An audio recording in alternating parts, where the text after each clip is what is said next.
बिस्मिल्लाहिर्रहमानिर्रहीम। अस्सलामुअलैकुम। Top story में मोहम्मद उसामा गाजी का सलाम अर्ज है। आज की टॉप स्टोरी ये रही। इलेक्शन कमीशन पर हरफे सवाल उठाने वाले खुद जेरे सवाल ताहिरुल कादरी को लेने के देने पड़ गए। ताहिरुल कादरी की सुप्रीम कोर्ट में अदम पजीराई, साजिशों और वहमों के बादल छटने लगे। डॉलर 100 का हो गया, मजीद गुर्बत बढ़ने के इम्कानात, मगर हुकूमत तो कर्जे मुआफ करने में मगन है। भारत ने अफजल गौरो को फांसी दे दी, पाकिस्तान का जवाब क्या होना चाहिए? शाहजेब कत्ल केस में अहम पेशरफ्त और टारगेट किलिंग में तेजी, साफ नजर आ रहा है इस्तगासा का निजाम करप्ट हो चुका है।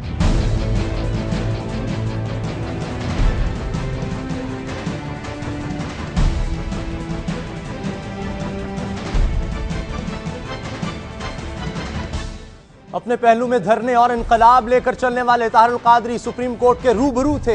समाअत का आगाज चीफ जस्टिस के तारीफी कलिमात से करना चाहा। कहा कि अदलिया की आजादी के लिए आपकी बड़ी जिद्दोजहद है। चीफ जस्टिस ने फौरन दो टोक के कहा, सीधे केस पर आ जाएं। अदालत ने पूछा कि इलेक्शन कमीशन की तश्कील से आप किस तरह मुतासरा फरीक बनते हैं, आप अदालत क्यों चले आए? ताहिरुल कादरी का जवाब था कि जनाब ये अवामी मफाद का केस है। अदालत ने कहा कि लेकिन आप तो कनाडा के शहरी हैं। ताहिरुल कादरी ने केस के मेरिट पर बात करना चाहिए तो अदालत ने रोक दिया और पूछा कि आपने कनाडा की शहरियत कब ली? ताहिरुल कादरी का जवाब था कि 2005 में। अदालत ने पूछा कि यह शहरियत आपने पाकिस्तान में अपनी जान को खतरे का जवाज बनाकर हासिल की? ताहिरुल कादरी ने बताया कि नहीं, मैंने आम कानून के तहत हासिल की। मैंने शहरियत की 90 की दहाई में खानदान समेत दरखास्त दी थी, फिर कौमी असम्बली की रुकनियत छोड़कर कनाडा चला गया। चीफ जस्टिस ने कनाडा की नेशनैलिटी का हलफ पढ़ा और कहा कि आपने तो मलका बरतानिया की वफादारी का हलफ उठा रखा है। हमारे मुल्क में तो आप इलेक्शन लड़ ही नहीं सकते, और जो शख्स कौमी असम्बली का रुकन बनने का अहल ना हो वो इलेक्शन कमीशन पर एतराज किस तरह उठा सकता है? चीफ जस्टिस ने कहा कि हमें यह भी देखना होगा कि दूसरी शहरियत हासिल करने वाला शख्स पाकिस्तानी कहलाने का भी हकदार है या नहीं। इस पर ताहिरुल कादरी ने कहा कि इन्होंने अपनी दरखास्त में दोहरी शहरियत का सवाल नहीं उठाया। यहां जेर बहस सवाल और है, जिस पर जस्टिस अजमत सईद ने कहा कि सवाल वही होता है जो अदालत उठाती है। किस्सा मुख्तसर, ताहिरुल कादरी साहब को अपनी शहरियत के मुतालिक कल सुप्रीम कोर्ट को तहरीरी जवाब देना है। इलेक्शन कमीशन की तश्कील पर उनके एतराजात जेर बहस कब आएंगे ये तो अब बाद की बात है। वो अपनी पाकिस्तान आमद के साथ जो बिजलियां लेकर आए थे वो उन बिजलियों के कड़कने के साथ खुद किस तरह बरसा करते थे। एक नजर उनके माजी करीब पर। और मैं एक वाहिद शख्स हूँ जो अनकंडीशनली सुप्रीम कोर्ट की जजमेंट के निफाज का मुतालबा करता हूँ। सुप्रीम कोर्ट में किसी की हार जीत नहीं होती, ये हमारा राइट है। मैं जाके अपने आइन का जो नुक्ता नज़र है दलाइल पेश कर दूंगा, उसकी ताबीर और तशरीह करना, फैसला करना सुप्रीम कोर्ट का राइट है। वो जो जजमेंट देंगे मैं उसको ऑनर करूंगा। ताहिरुल कादरी इलेक्शन कमीशन की गर्दन पर अदालत की तलवार चलवाने निकले थे, लेकिन अब इनको अपनी पड़ चुकी है। ताहिरुल कादरी से पूछने गए सवालात की कानूनी हैसियत क्या है, इस पर हम बात करेंगे पाकिस्तान के मारूफ कानूनदान जनाब सलमान अकरम राजा से। सलमान साहब, बहुत शुक्रिया आपका। पहला बुनियादी सवाल, क्या दोहरी शहरियत रखने वाला शख्स रियासती मामलात में सुप्रीम कोर्ट जा सकता है? देखिए, रुजू कर सकता है, आइन में कोई ममानियत नहीं है। अच्छा। लेकिन जो सुप्रीम कोर्ट ने आज ताहिरुल कादरी साहब से सवाल किया है उसका मकसद ये जांचना है कि ये पिटीशन किसी बदनीयती पर तो मबनी नहीं है। क्या ये शख्स वाकई पाकिस्तान के हवाले से दिल से कोई अच्छे जज्बात रखता है, ये पाकिस्तान को आगे लेके जाना चाहता है, या किसी शरारत के तहत ये पाकिस्तान में वारिद हुआ है और ये जो कुछ भी कार्रवाई हो रही है धरने से लेकर सुप्रीम कोर्ट की पिटीशन तक। बोनाफाइडेज ऑफ अ पिटीशन हमेशा एक इशू होता है अदालत के सामने। ये और बात है लोकस स्टैंडाई का होना, कॉज ऑफ एक्शन का होना, लेकिन उससे हट के ये देखना होता है कि पिटीशन करने वाला शख्स किस नीयत से आगे आया है। और सुप्रीम कोर्ट या हाई कोर्ट जरूरी नहीं है कि हर पिटीशन को एंटरटेन करें अगर उनको यकीन हो। ताहिरुल कादरी साहब ने माना कि पार्लियामेंट का वो हिस्सा नहीं बन सकते लेकिन वोट डाल सकते हैं, तो ये दोहरा मेयार कहेंगे इस बात को?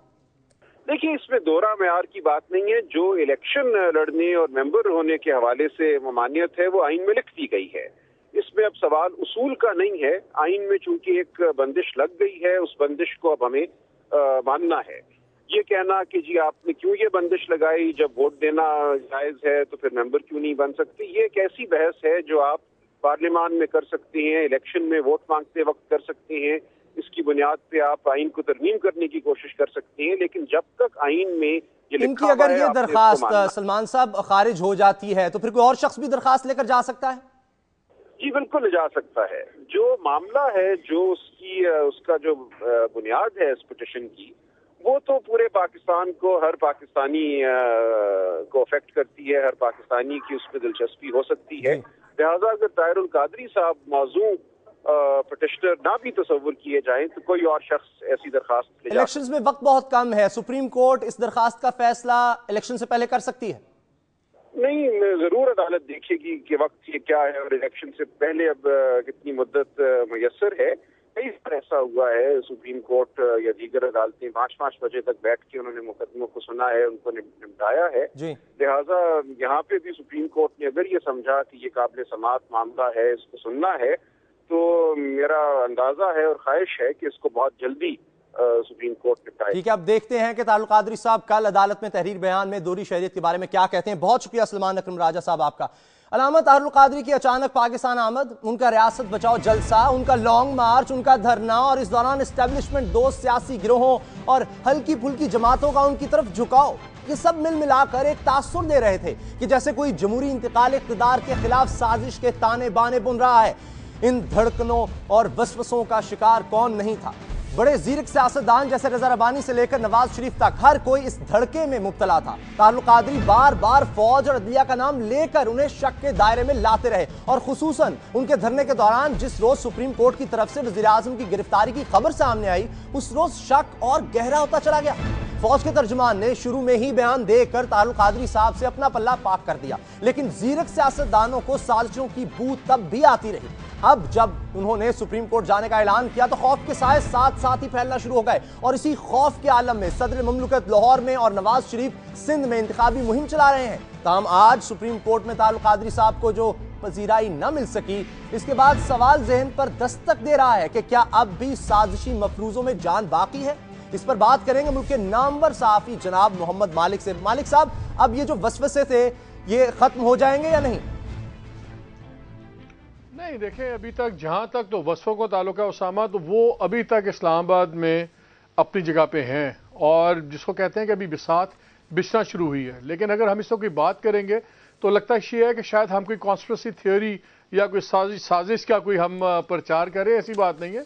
लेकिन हालात उतने बेहतर भी नहीं है। सिर्फ फ़र्क ये है कि चाहे जिसके भी जो भी ख्वाहिशें हों, और कादरी साहब का आना हवा में से अचानक नहीं हुआ, डेफिनेटली कि एक एजेंडा का हिस्सा है। लेकिन जो इस वक्त अदलिया का जोर है, जो इस वक्त मीडिया का जोर है, जो पॉलिटिकल पार्टीज का इस वक्त जोर है, 5 साल हो गए और एक ट्रांजिशन प्रोसेस में है, इमरान खान वगैरह भी इस पर बड़ा पॉजिटिव रोल प्ले कर रहे हैं, तो किसी के लिए भी इस वक्त बिसात को उल्टाना इतना आसान नहीं है। नामुमकिन मैं नहीं कहूँगा, लेकिन इसकी कॉस्ट बहुत हाई है, तो इसलिए ये इतना आसान नहीं है। लेकिन वसवसे इतने बेजा नहीं है। अच्छा, क्या तारीख वजह है इन वसवसों की? क्योंकि कभी भी ऐसा वक्त नहीं आ सका। इस बारे में भी आपसे बात करेंगे। और आगे एक स्टोरी ये भी है कि डॉलर 100 का हो गया, गुर्बत के मजीद बढ़ने के इम्कानात हैं, इसी बारे में भी बात होगी। मालिक साहब हमारे साथ हैं, इसलिए कहीं मत जाइए, ब्रेक के बाद मिलते हैं।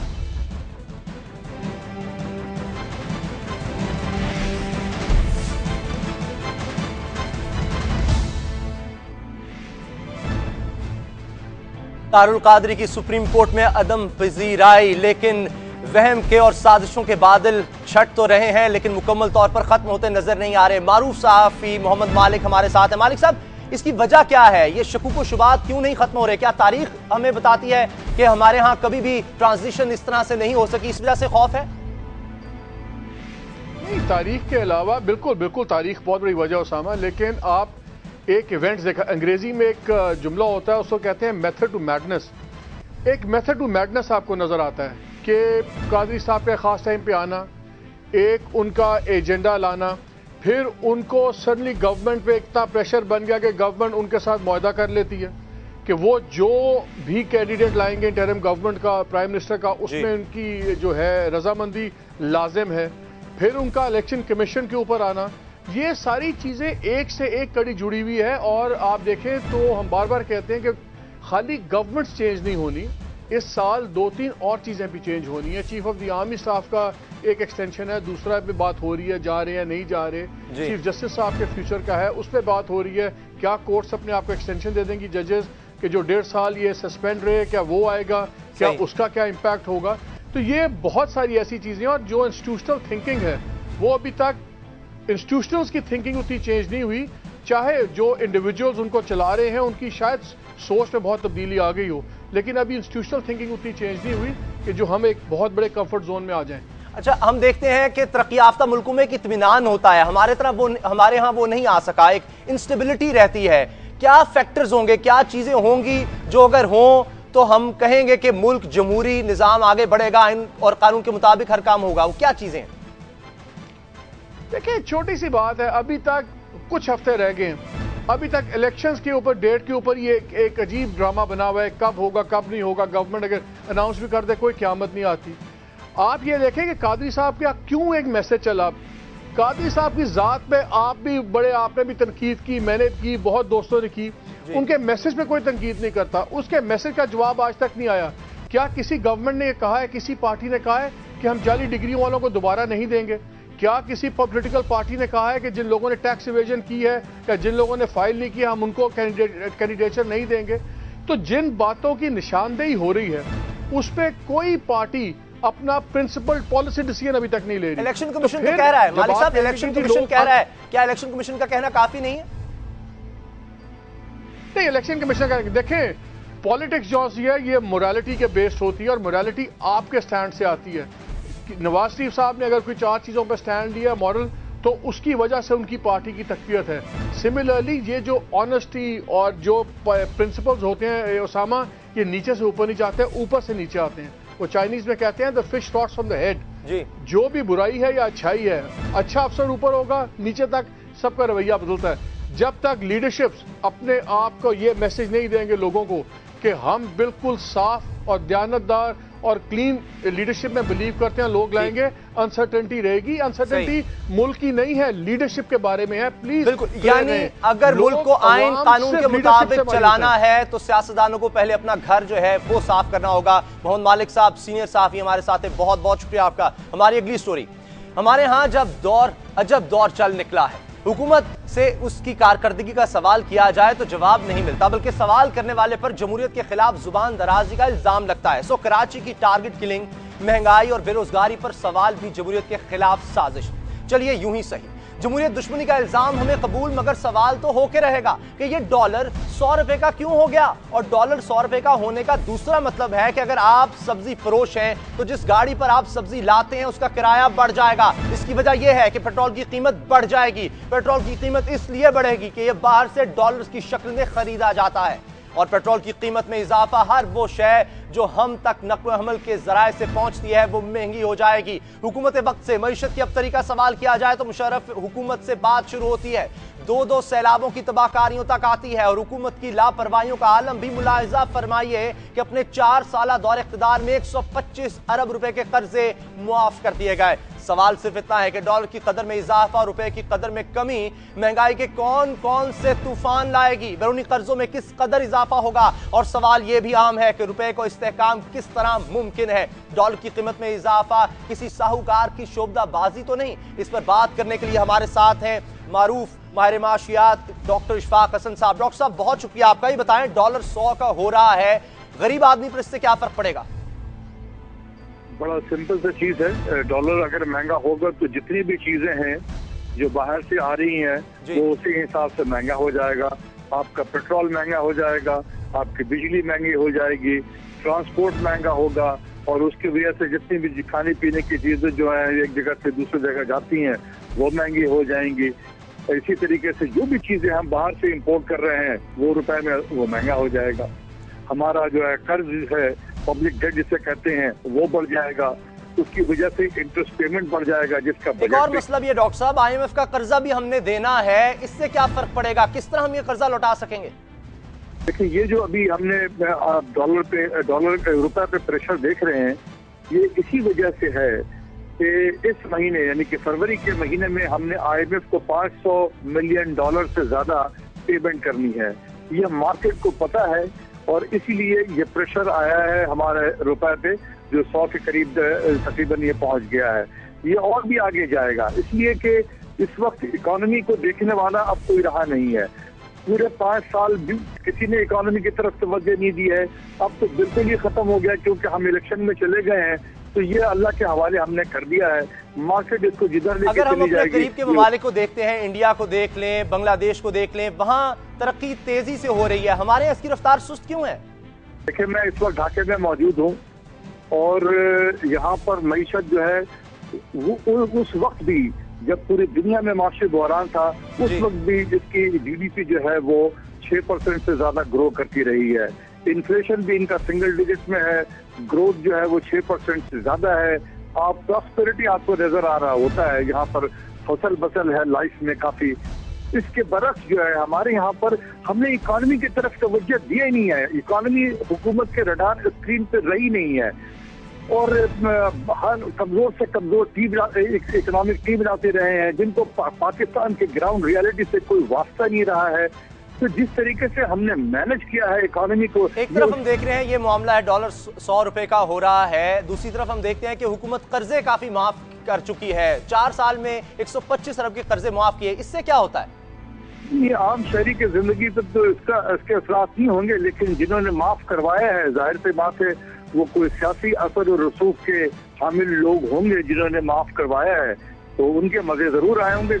आम आदमी को तो नहीं फर्क पड़ेगा, लेकिन वो पावरफुल, वो इन्फ्लुएंशियल लोग जो हुकूमत समझती है कि शायद वो इलेक्शन में इनसे कोई काम ले सकते हैं, तो पाकिस्तान जैसे गरीब मुल्क में यहाँ जुर्म क्यों नहीं है इस तरह कर्जे माफ करवाना?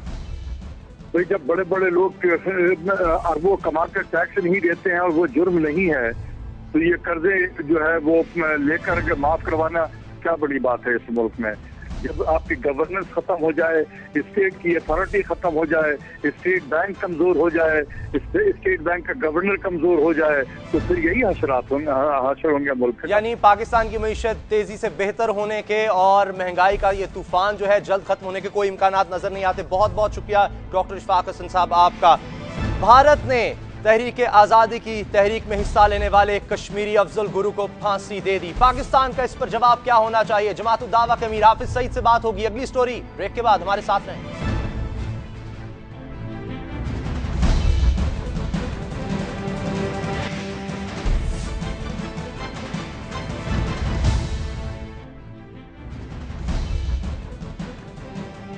भारत ने 11 फरवरी 1984 को तिहाड़ जेल में मकबूल भट्ट नामी एक हुर्रियत पसंद को दहशतगर्द करार देकर फांसी दी और वहीं उसे दफन कर दिया। इसके बाद श्रीनगर में आजादी की लहर ने पुरतशद्दुद रास्ता इख्तियार कर लिया। 29 साल के बाद एक बार फिर रियासत हिंद ने यही तारीख अफजल गुरु को फांसी देकर दोहरा दी। अफजल गुरु के घर वालों को लाइन में रखा गया। सोपूर मकबूजा कश्मीर के रिहायशी अफजल गुरु को फांसी के बाद उसी जेल में दफन कर दिया गया। उसकी बीवी बच्चे उसकी लाश का तकाजा कर रहे हैं, मगर भारत ने लाश की बजाय एहलियाने कश्मीर को कर्फ्यू का तोहफा दिया है। अफजल गुरु पर इल्जाम था कि उसने ISI के कहने पर 13 दिसंबर 2001 को भारतीय पार्लियामेंट पर हमला किया। MBBS के तालिबे इल्म अफजल गुरु ने इस इल्जाम को कभी कबूल ना किया और ना ही ऐसी कोई शहादतें मुयस्सर आ सकें, लेकिन इसके बावजूद रियासती जबर ने इंसाफ के तकाजों को रोंद डाला। भारतीय सुप्रीम कोर्ट की वकील कामिनी जसवाल इस फैसले पर खुली तनकीद करने वालों में से एक हैं। अफजल गुरु पर अगर कोई इल्जाम दुरुस्त था तो वो ये था कि वो कश्मीर की आजादी की ख्वाहिश रखने का मुजरिम था और इसने ज़िया दौर में एक बार अपने साथियों के साथ आजाद कश्मीर का रुख किया, मगर हमारे रियासती इदारों की कश्मीर से मुतल्लिक पॉलिसी से मायूस होकर वापस मिनी पाकिस्तान यानी सोपूर चला गया।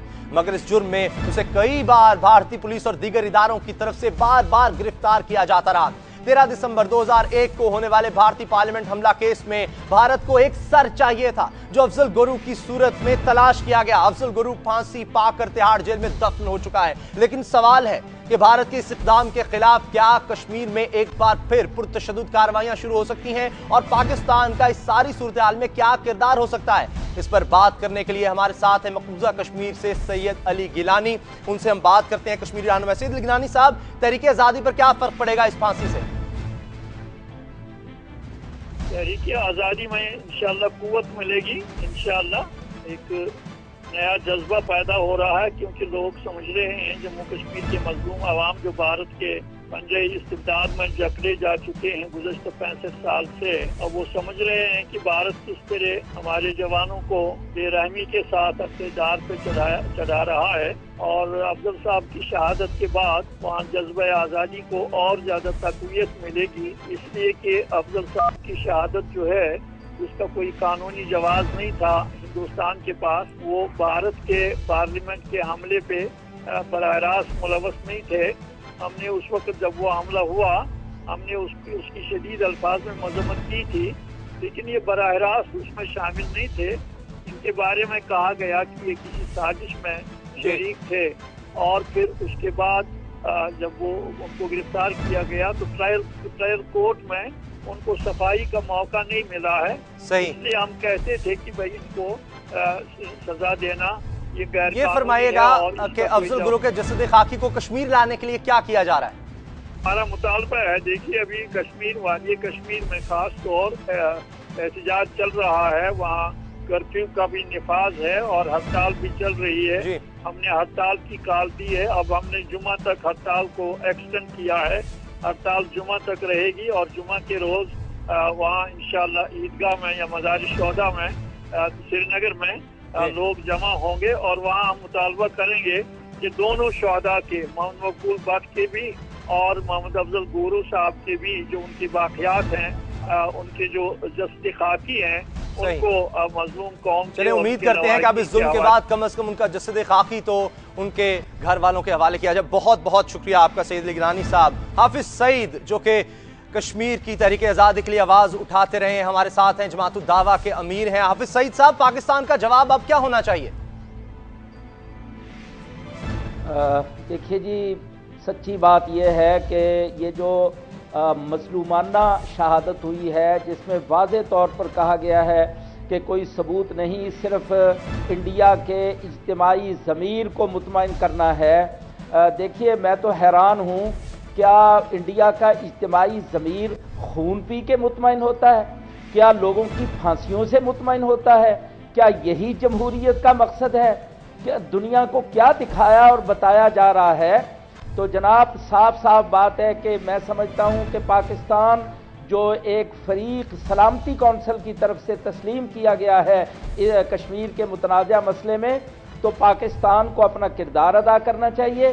पाकिस्तान को आलमी बरादरी के पास जाना चाहिए, सलामती कौंसिल की करारदादों को लेकर इस मसले को, अफजल गुरु के मसले को पेश करना चाहिए और इससे इंडिया का किरदार वाज़े हो जाता है कि वो क्या करते हैं और क्या करना चाहते हैं और कश्मीर के बारे में वो क्या फैसले ले रहे हैं। ये बात दुनिया के सामने इस वक्त बताने की है और मैं समझता हूँ पाकिस्तान की सबसे बड़ी जिम्मेदारी बनती है कि इस मसले को वो दुनिया के सामने पेश करे। ये बताएं कि हमने देखा तारीख में अगर हम जाएं, मकबूल भट्ट की शहादत के बाद जिद्दोजहद में तेजी आई थी कश्मीर में तहरीक आज़ादी की। अब अफजल गुरु की फांसी के बाद आपको लगता है कि मुसल्लह जिद्दोजहद दोबारा तेज होगी? कोई शक नहीं है, जब मकबूल भट्ट को इसी तिहाड़ जेल के अंदर फांसी देकर दफन किया गया, उसके बाद कश्मीर की तहरीक बहुत ज़्यादा परवान चढ़ी और लोग मैदान में आए, सड़कों पर निकले। बिल आखिर इंडिया के तशद्दुद की वजह से इस तहरीक ने अस्करी रुख इख्तियार कर लिया।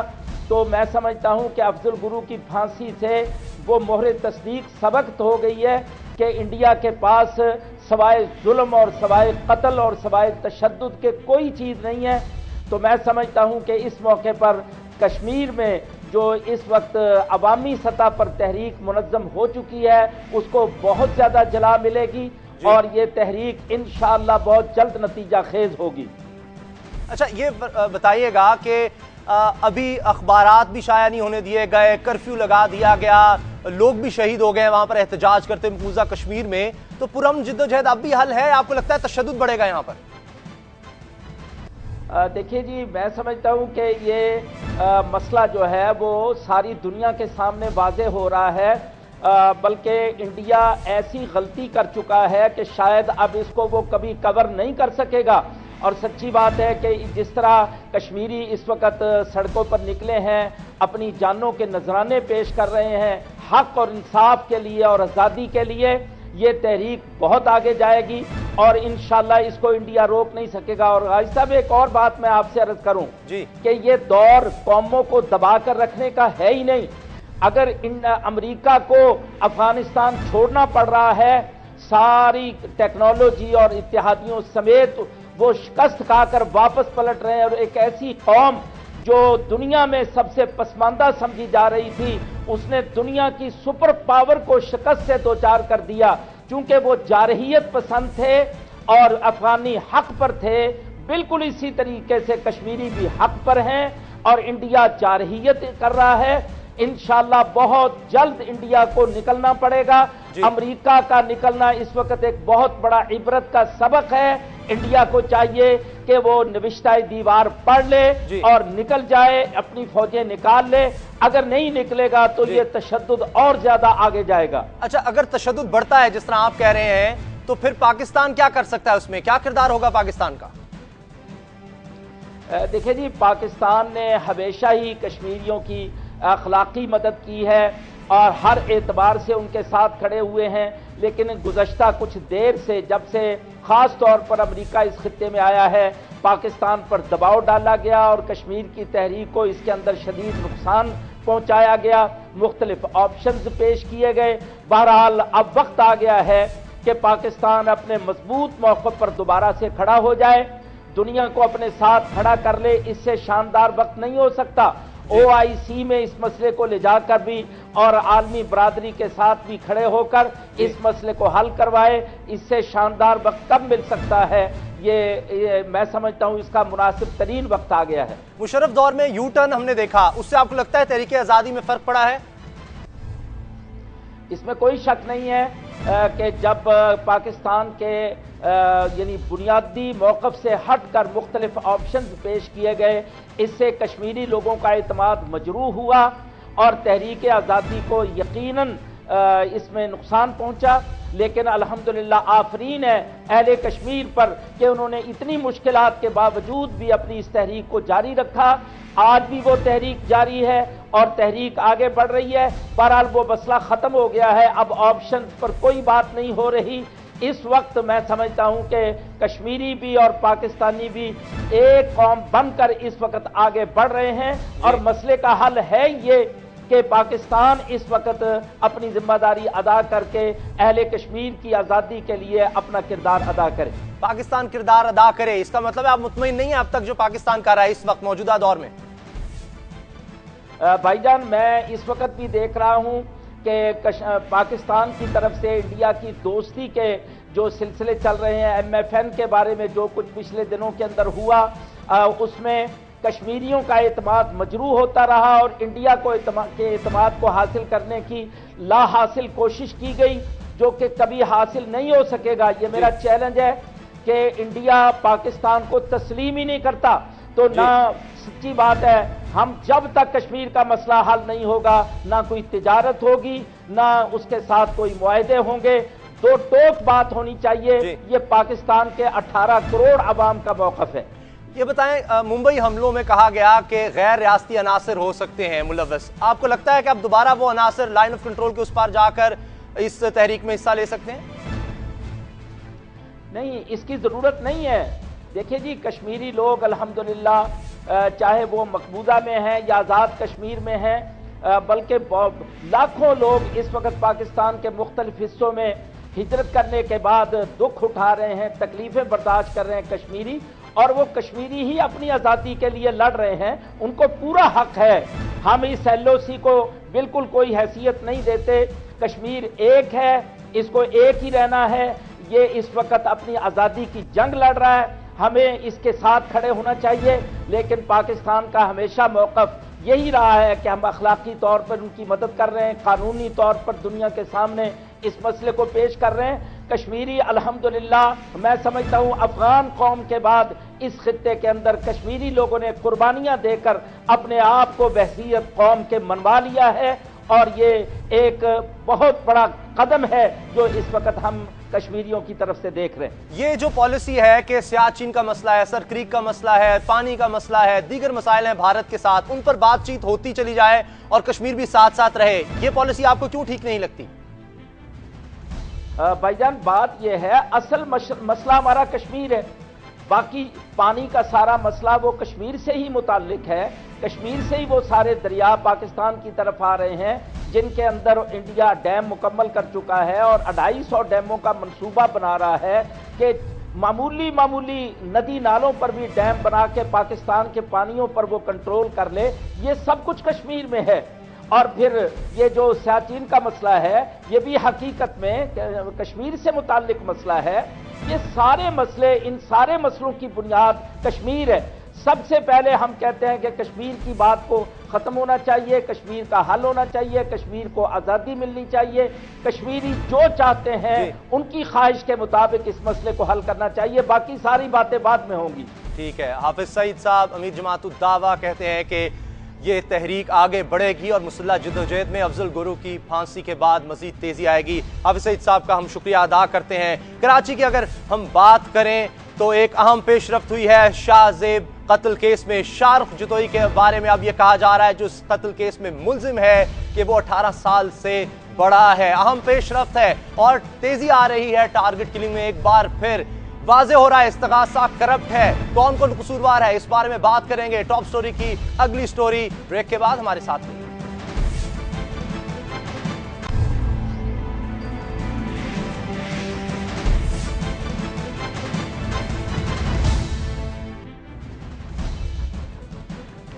कराची में 10 लाशें मजीद गिर चुकी हैं। कौन कहां मारा गया अब बयान करने की हिम्मत बाकी नहीं रही। माओं के बहन और बहनों के नौहे सुनने का हौसला जाता रहा। अब सिर्फ सवाल करने का वक्त है कि ये सब आखिर कब तक। क्या सिंध की हुकूमत और कराची की इंतजामिया इसका जवाब दे सकती है? यकीनन नहीं। आज सिंध असम्बली ने 2008 से जारी इस कत्ल गारत पर अंगड़ाई ली है। अरकान सिंध असम्बली को होश आया है कि आईजी सिंध से पूछना चाहिए कि हम क्यों नहीं। आईजी सिंध 6000 लाशों का हिसाब क्या देंगे और जवाब क्या। इन खानापुरियों को छोड़ें और ये अच्छी तरह समझ लें कि कराची में इस्तिगासा नाकाम बल्कि बदउन्मान हो चुका है। इसकी मिसाल तो रोज होने वाली कत्लो गारत की भी है कि आपने मरते हजारों देखे भी और सुने भी होंगे लेकिन कोई इस जुर्म में सजा पाता नहीं देखा। एक मिसाल शाहजेब कत्ल की भी शानदार है। मुलजिम बड़े आदमी का बेटा था। पहले गिरफ्तार होने के बजाय बैरून मुल्क चला गया और पुलिस हाथ पर हाथ धरे बैठी रही। फिर जब सुप्रीम कोर्ट ने नोटिस लिया तो शाहरुख जतोई ने खुद गिरफ्तारी दे दी। पुलिस ने फिर चक्कर चलाया और मुलजिम को कमसिन करार दे दिया, जिसका दूसरा मतलब यह था कि मुल्क की सारी अदालतें एड़ी चोटी का भी जोर लगाकर शाहरुख को फांसी की सजा नहीं दे सकती थी। अदालत की मुदाखलत पर ही शाहरुख की उम्र का असर नौ तयन किया गया। मुलजिम बालिग साबित हो गया। बच्चा जेल से मर्दों की आम जेल चला गया।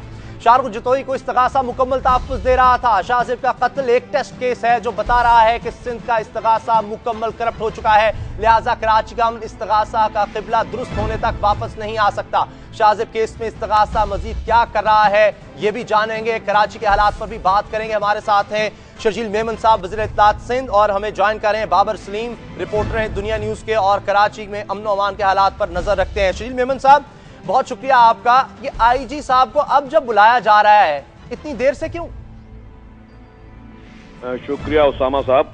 पहली बात यह है कि आईजी साहब से जो मीटिंग होती है लॉ एंड ऑर्डर की, उसमें इससे पहले कैबिनेट में भी उनको बुलाया गया था और उनसे मीटिंग की गई थी। और चीफ मिनिस्टर साहब जो लॉ एंड ऑर्डर की मीटिंग करते हैं रूटीन में, महीने में 1-2 दफ़ा, वो उनको रूटीन में बुलाया जाता है। आज एक रेजोल्यूशन एक मेंबर की जानिब से आया जिसमें जो असेंबली के मेंबर थे जो कि ना कैबिनेट में मीटिंग्स में होते हैं और ना ही लॉ एंड ऑर्डर की मीटिंग्स में होते हैं, उनकी तरफ से ये मुतालबा आया उस रेजोल्यूशन में कि आईजी सिंध को बुलाकर और इन कैमरा ब्रीफिंग दी जाए, जिसको यानी मसली पास किया गया। तो अगर असेंबली के मेंबरान भी वो ब्रीफिंग लेना चाहते हैं कि जिससे वो इस तरह के सवाल करना चाहते हैं तो उनको पूरा हक है। तो ये असेंबली के मेंबर्स की तरफ से रेजोल्यूशन था जिसको पास किया गया और जो कि उनका पूरा हक है कि असेंबली के मेंबर्स को भी पता चले कि जो इन्फॉर्मेशन वो आपको जो आईजी साहब देंगे और शहर के बारे में बताएंगे और बाकी जो ऐसी चीजें जो कि पब्लिक नहीं की जाएंगी वो बातें भी वहाँ पर डिस्कस की जाएंगी। क्यों ये इन कैमरा ब्रीफिंग की क्या जरूरत है? लोगों को नहीं पता चलना चाहिए कराची में असल में हो क्या रहा है? देखिए जी, लोगों को बिल्कुल मालूम होना चाहिए, लेकिन कुछ इस तरह की इन्फॉर्मेशन होती हैं जिनमें अगर वो लोगों तक पहुँचती है तो उसमें फिर पैनिक ज़्यादा फैलने का खदशा होता है, या फिर जिन एलिमेंट्स के ऊपर कार्रवाई हो रही होती है गिरफ्तार करने के लिए, फिर वो लोग पहले से ही उनको एक इन्फॉर्मेशन मिल जाती है। तो इसलिए जो इन्फॉर्मेशन पब्लिक शेयरिंग की नहीं होती वो हम नहीं चाहेंगे। इसीलिए हमने आज ये भी डिस्कस किया कि जो भी ब्रीफिंग यहाँ पे होगी उसमें भी डिबेट भी होगी, लेकिन जो जो चीज़ें हम नहीं चाहते कि मीडिया के जरिए पब्लिक तक पहुंचे, मतलब उसमें कोई खुदा न खासा ऐसी कोई चीज़ नहीं है जो पब्लिक के लिए हार्म हो, लेकिन वो चीज़ें जिसमें हम उन दहशतगर्दों के खिलाफ जो कार्रवाई कर रहे हैं और जो मजीद कार्रवाई उनके जो प्लान्स हैं वो हम नहीं चाहते कि हम एडवांस में मीडिया के जरिए पब्लिक तक पहुंचे। अच्छा शलीम मेमन साहब, ये फरमाएगा कि एक तरफ आपके इत्तेहादी नाराज हैं कराची के हालात पर, अदालत भी बरहम नजर आती है, आप क्या कहेंगे? इलेक्शंस करीब हैं, आप कामयाब हैं? देखिए जी, कामयाबी की बात तो मैं ये यकीनन ये करूंगा कि इसको कामयाबी नहीं कहा जा सकता, और ये भी हकीकत है कि कराची के हालात जो है अब से खराब नहीं है। तो ये बहुत आसान है उसामा साहब कि हर कोई आके कराची के ऊपर तनकीद करता है। मियां नवाज शरीफ साहब ने भी 3 दिन पहले जलसे में कंडियारों में ये कहा कि कराची के हालात हमारे दौर में अच्छे होते थे, अब हालात खराब हो गए। तो मैंने एक सवाल मीडिया के तवज्जुह से उनसे पूछा कि अगर कराची के हालात पहले इतने बेहतर थे तो आपने आर्मी ऑपरेशन क्यों किया, आपने सिंध में गवर्नर राज क्यों लेके आए? तो इससे ये बात जाहिर होती है कि कराची के हालात बरसा बरस से खराब है, मतलब कभी उसमें तेजी आती है, कभी उसमें कमी आती है। शजील मेमन साहब, उन्होंने कोशिश तो की, गलत होगी, लेकिन यहाँ 6000 लोग आपके दौरे हुकूमत में जहां से गए, हमें कुछ नजर नहीं आया होता हुआ। देखें जी, हमने किसी मतलब एक तो माजी के अदवारों में जो ये भी इल्जाम लगते रहे, पीपुल्स पार्टी की जब 2 गवर्नमेंट निकाली गई तो उसमें एक यही इल्जाम लगाया गया कि मावराए अदालत कत्ल हुए। तो हमने उस इल्जाम के बगैर लोगों को गिरफ्तार करने की कोशिश की जी, और उसमें कामयाबियां भी हुई, बगैर ब्लडशेड के लोगों को गिरफ्तार भी किया गया।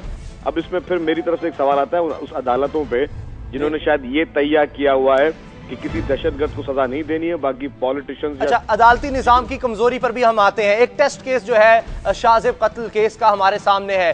बाबर सलीम, आप ये बताएं कि इस्तगासा करप्ट साबित नहीं हो गया अब इस केस में? क्योंकि साबित हो गया कि 18 साल से बड़ा है शाहरुख, जबकि पुलिस की जानिब से जो रिपोर्ट पेश हुई उसमें कहा गया कि वो नौजवान अभी छोटा है 18 साल से। उसामा, जिस दिन ये स्टोरी ब्रेक हुई थी, दुनिया न्यूज के तवज्जुह से नाजरीन तक ये अफसोसनाक वाकया पहुंचा था, उस रोज से गुज़िश्ता रोज तक हम ये चिल्लाते रहे हैं, मुसलसल ये बात कहते रहे हैं कि ये मुल्जिम 18 साल से कम उम्र नहीं है। वो तमाम कागजात जो वक्तन व वक्तन दुनिया न्यूज की स्क्रीन पर चलते रहे, वो इस बात की गम्माजी करते रहे कि ये मुल्जिम 18 साल से जायद का है, और बिलाखिर जो है उसको कोर्ट में जब सख्ती की गई कोर्ट की जानिब से, तो लॉ एनफोर्सर्स ने और तफ्तीशी हुक्काम ने बिलाखिर मजबूरन इस चीज को क्लियर किया। लेकिन मैं यहाँ, आप अभी शजील मेमन साहब से बात कर रहे थे, मुझे सिर्फ एक सवाल की इजाजत दीजिए। जी, वो साथ है प्लीज। मुझे सिर्फ ये पूछना है इस तमाम सूरत हाल में कि हम दहशतगर्दों को चौकन्ना नहीं होने देते, इसलिए मीडिया तक इंफॉर्मेशन नहीं देते, लेकिन कराची में होने वाले ऑपरेशंस की प्रायर इंफॉर्मेशन वफाकी वजीर दाखिला क्यों दे देते हैं? क्या उस वक्त नहीं ये तमाम दहशतगर्द अंडरग्राउंड होते होंगे? सही। शजील मेमन साहब, क्यों इस तरह से किया जाता है? सबको पहले बता दिया जाता है ऑपरेशन हो सकता है, जबकि लोगों के सामने बात नहीं लाई जाती। IG Sindh in camera briefing देंगे और साबित हो रहा है कि अदालती निजाम कमजोर नहीं, इस्तगासा करप्ट है। देखें जी, जब भी टारगेटेड एक्शन हुआ है और उसमें कामयाबियां भी मिली हैं, मैं उन केसेस के बैठ के नाम नहीं लेना चाह रहा, लेकिन काफी इस तरह के बड़े बड़े केसेस हुए हैं जिनमें असल लोगों को, दहशतगर्दों को गिरफ्तार किया गया है, और उसमें कोई मीडिया में इन्फॉर्म करके नहीं जाते कि आज हम इस इलाके में जा रहे हैं और फलाने दहशतगर्द को गिरफ्तार करने जा रहे हैं। तो वो इन्फॉर्मेशन सीक्रेट ही रखी जाती है। लेकिन जहां तक आपने बात की इंटरोगेशन की जी, अब हर केस आइडेंटिकल नहीं होता। यहाँ पे काफी केसेस में एविडेंसेस भी पेश किए जाते हैं, और मैं लास्ट आपके ही प्रोग्राम में आप भी मौजूद थे, बाबर सलीम साहब भी मौजूद थे, मैंने इस तरह के केसेस को भी बताया जहाँ पे वीडियो फुटेजेस भी दिखाई गई, लोगों को गिरफ्तार करके पेश भी किया गया, उनके बावजूद जो है सीसीटीवी फुटेजेस के सबूतों के बावजूद अदालतों ने उन लोगों को रिहा कर दिया। और आज भी मैं आपको एक बात बताता हूँ, देखिए अदालतों का रोल है, और मैं इसको साबित कर सकता हूँ कि अदालतों ने जानबूझकर भी किया है। ये शाहरुख का जो केस है, शाहजेब कत्ल केस, इसमें बता दें आप, इसमें तो वाज़ेह हो गया ना, इस केस, ये टेस्ट केस है, इसकी तो मिसाल आप कम से कम माने। नहीं उसामा साहब, मैं आपको एक बात बता रहा हूँ, सिर्फ एक चीज देखिए, अगर आप रिकॉर्ड को देख लें कि इसी कराची बदमनी केस में अदालत ने ये कहा था कि जो दहशतगर्द पेरोल पे रिहा हुए थे वो वापस क्यों नहीं आए, आपको याद होगा। और उस पर हमारी दलील ये थी कि एक तो ये हमारे दौर में नहीं हुआ था, हमसे माजी की गवर्नमेंट में उन लोगों को पेरोल पे रिहा किया गया था, लेकिन अगर कोई शख्स पेरोल पे जो कि 3 माह के लिए रिहा हुआ और वो अगर 5 साल तक नहीं वापस कोर्ट में आया, और कोर्टों ने जानबूझकर उन लोगों के केसेस नहीं चलाए, तो क्या कोर्टों की बदनीयती नहीं थी? अब पकड़ ले शर्जील साहब, सुप्रीम कोर्ट के सामने पुलिस कहती है हजारों 22,000 मफरूर हैं इस वक्त भी कराची में। उसामा साहब, मैं वही बात कह रहा हूं कि अगर 100 से ज्यादा केसेस अदालतें जानबूझकर 5 साल नहीं चला रही मुख्तलिफ केसेस, तो क्या ये शक इस पे नहीं जाता कि अदालतों की उसमें बदनीयती शामिल थी कि जानबूझकर जो शख्स जिनके 5 साल तक क्रिमिनल केसेस आपने नहीं चलाए, उनमें आप लोगों की मंशा उसमें शामिल थी? तो इस तरह की बेशतर दलीलें दी जा सकती है, लेकिन इसमें बरीउल ज़िम्मा ना हुकूमत होती है ना अदालतें होती है। शहादतों पर आते हैं, अदालत तो उन्हीं पर फैसला देगी ना। अभी टेस्ट केस जिसकी हम बात कर रहे हैं, शाहजेब कत्ल केस की, बाबर सलीम, शहादतें इकट्ठी करने का कहां सिलसिला पहुंचा है, क्या हो रहा है इस केस में अब?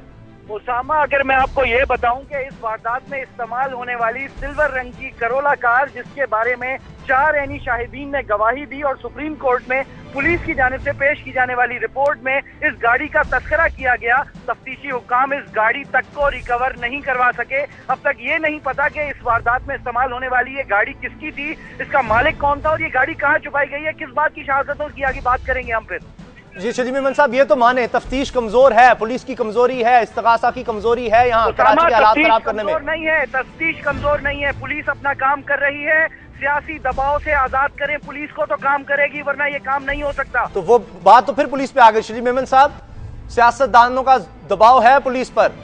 लेकिन जी, मैं आपको खुलेआम कह सकता हूँ कि पॉलिटिकल किसी किस्म का प्रेशर किसी केस पे नहीं है, और अगर इस तरह की बात की जाए तो मुझे अफसोस होता है, क्योंकि अगर पुलिस का या कोई सियासी दबाव होता तो केसेस को तोड़ना मरोड़ना या उनकी इंटरोगेशन को लेफ्ट राइट करना कोई बड़ी बात नहीं थी। लेकिन इसी पुलिस ने सारे कार्रवाइयां की हैं, इन्हीं पुलिस ने काफी लोगों को गिरफ्तार किया है, इन्हीं पुलिस ने हमेशा मेरिट पे काम किया है। लेकिन इक्का दुक्का लोग होंगे, मैं 100% पुलिस, सारी पुलिस की मैं गारंटी नहीं बनना चाहता, लेकिन अच्छे बुरे लोग हर फील्ड में होते हैं, पुलिस में भी अच्छे बुरे लोग होंगे जी। लेकिन ये कहना कि कोई सियासी दबाव, यानी आपकी कोशिशें जारी हैं हालात बेहतर करने के लिए, सिंध हुकूमत कोशिशें कर रही है। बहुत शुक्रिया आपका शरीफ मेमन साहब, हमारे साथ हमारे नुमाइंदे बाबर सलीम भी थे।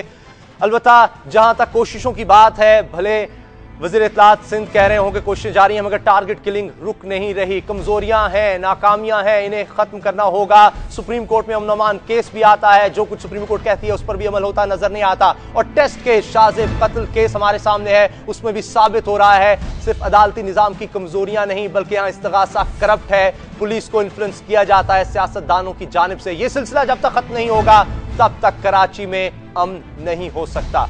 दुआओं में याद रखिएगा पूरे पाकिस्तान को, कराची को और मोहम्मद उसामा गाजी को। अल्लाह ताला आपको औलाद के गम और नफरतों से महफूज रखे।